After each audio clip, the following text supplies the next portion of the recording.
Egocentric bias is the cognitive tendency to view the world primarily from our own perspective, often assuming that others think, feel, and understand as we do. It shapes our judgments, memories, and relationships, sometimes in ways we don't even notice. Egocentric bias is the lens we rarely notice but constantly wear. It's not arrogance or selfishness, it's simply the default setting of our minds. We interpret the world through our own experiences, emotions, and assumptions, often believing others do the same. And in that belief, misunderstandings blossom. Think about the last time you explained something that seemed perfectly obvious. You crafted your words carefully. You delivered the message with confidence. And yet, the listener stared back, confused, skeptical, maybe even hurt. You wondered, how can they not get it? That reaction is the voice of egocentric bias, whispering that your clarity should be universal, that your perspective should make perfect sense to everyone else. But here's the truth, we don't see things as they are. We see things as we are. This bias doesn't only shape our conversations. It quietly edits our memories. We recall events through the filter of our intentions. If we tried to be kind, we remember ourselves as gentle even if our tone was harsh. If we felt misunderstood, we reconstruct the moment to show how reasonable we were. It's not deception. It's survival. Our mind protects the story that keeps us whole.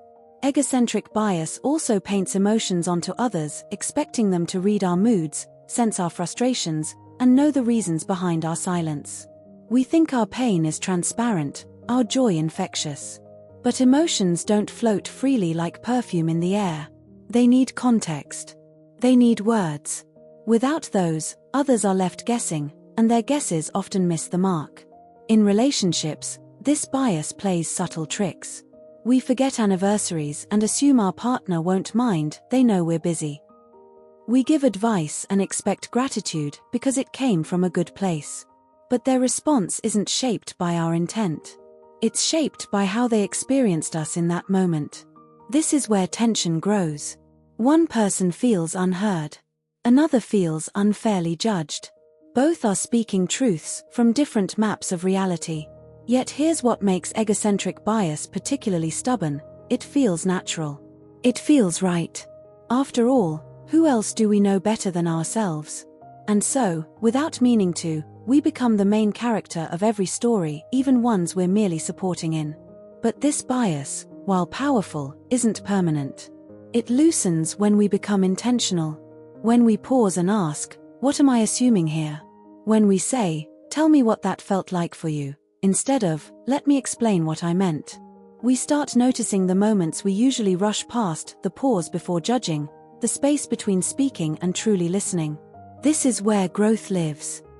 Empathy deepens when we stop expecting others to read our minds, and instead offer them our attention.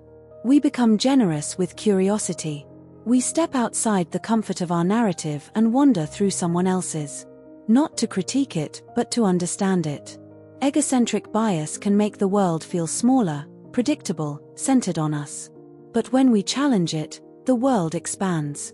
We begin to see the layers in people, the fears behind their anger, the hopes behind their words. We don't just hear them. We feel with them.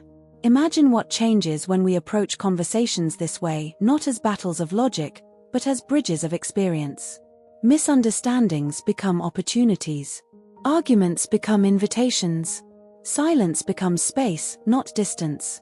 This doesn't mean we lose our voice. It means we enrich it by making room for others. It means we don't just speak to be understood, we listen to understand. Egocentric bias won't disappear. It's part of being human. But its grip weakens when we name it, when we notice it, when we choose to act beyond it. Because the deepest connections aren't born from agreement. They're born from grace, the grace to say, I see you differently, and that's okay. Let's meet somewhere in the middle. And that middle, that's where understanding lives. That's where relationships mend. That's where stories stop being just ours and start being shared.